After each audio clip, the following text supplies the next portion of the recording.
पारडी पोहकर येथे Pardi पोहकर premier league cricket सामन्यांचे उद्घाटन भास्करराव बेंगाळे यांच्या हस्ते करण्यात आले। यावेळी सेनगाव पंचायत समितीचे माजी सभापती तथा पुसेगाव सर्कलचे भावी जिल्हा परिषद सदस्य गजानन पाटील यांच्यासह अनेक मान्यवर उपस्थित होते। पारडी पोहकर येथे दरवर्षीप्रमाणे याही वर्षी पारडी पोहकर प्रीमियर लीग क्रिकेट सामन्यांचे आयोजन करण्यात आले होते। यावेळी क्रिकेट सामन्यांचे उद्घाटन विद्याशक्ती शिक्षण प्रसारक मंडळ कोळसा संस्थेचे अध्यक्ष तथा भानखेडा जिल्हा परिषद सर्कलचे भावी जिल्हा परिषद सदस्य भास्करराव बेंगाळे यांच्या हस्ते उद्घाटन करण्यात आले। यावेळी सेनगाव पंचायत समितीचे माजी सभापती तथा भावी पुसेगाव सर्कल जिल्हा परिषद सदस्य गजानन पाटील पोहकर, सुनील अवचार सापडगावकर, भानखेडा पंचायत समिती सर्कलचे भावी पंचायत समिती सदस्य केशव कापसे, युवा कामगार जिल्हा अध्यक्ष खंदारे, पारडी पोहकर गावचे सरपंच रवी भाऊ पोहकर तसेच छत्रपती चषक क्रिकेट लीगचे सर्व पदाधिकारी उपस्थित होते। यावेळी आलेल्या सर्व मान्यवरांचा शाल श्रीफळ देऊन सत्कार करण्यात आला। यावेळी श्री भास्करराव बेंगाळे यांनी आपले मनोगत व्यक्त करताना सांगितले की आजच्या नवी पिढीतील युवकांनी इतर कुठे आपला वेळ वाया न घालवता रिकाम्या वेळात क्रिकेट तसेच इतर मैदानी खेळ खेळले पाहिजे, यामुळे शरीर चांगले राहते असे सांगितले। या क्रिकेट सामन्याच्या उद्घाटन प्रसंगी पारडी पोहकर येथील गावकरी तसेच क्रिकेट शौकीन मोठ्या संख्येने उपस्थित होते। उपस्थित झाले व आजच्या कार्यक्रमाचं उद्घाटन आज पार पडलं। मी दरवर्षी आम्ही भाऊ पाटील असेल आम्ही असेल दरवर्षी या कार्यक्रमाला उपस्थित राहत असतो आणि हे गावकरी मंडळी तितक्याच तन्मन धनानं हे सामने आयोजित करतात। या ठिकाणचं ग्राउंड्स खूप छान आहे, असे ग्राउंड्स या काळात मिळत नाही, परंतु पारडी पोहकर या गावाला ग्राउंडची व्यवस्था व्यवस्थित झाल्यामुळं सामने एक महिनाभर चालतात।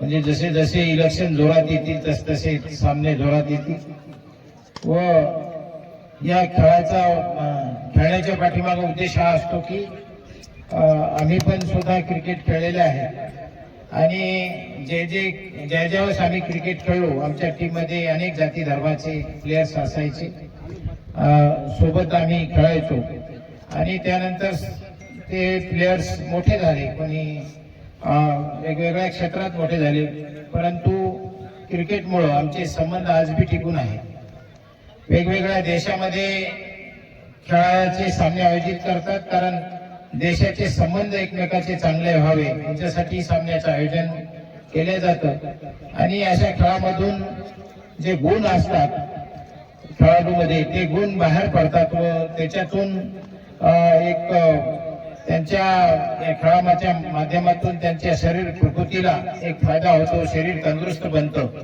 आज आमचे वय 60 वर्ष जरी झालं तरी आम्ही पूर्वी खूप क्रिकेट खेळलेलं असल्यामुळं तब्येतीला कुठल्याही प्रकारचा त्रास होत नाही।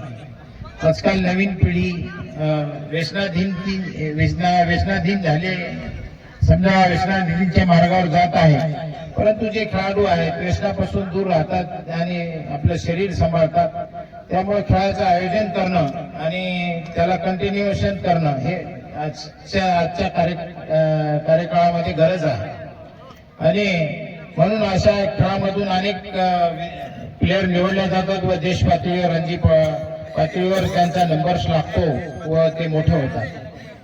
तर एका क्षेत्रात कोणत्याही काम करत असताना जर मन लावून चिकाटीने आपण काम केलं तर प्रत्येक क्षेत्रात मोठं होण्याची संधी प्रत्येकाला असते आणि त्याप्रमाणे या खेळामध्ये पण आपल्या मराठवाड्याचे असो किंवा मुंबईचे असो अनेक प्लेयर्स मोठे झालेले आहेत आणि देशाचं नाव त्यांच्या माध्यमातून घेतलं जातं आणि आजच्या कार्यक्रमाला दरवर्षीप्रमाणे याही वर्षी व्यवस्थित सामने पार पडतील, कारण काय इथले सामने आयोजित व्यवस्थित केले जातात, कुठल्या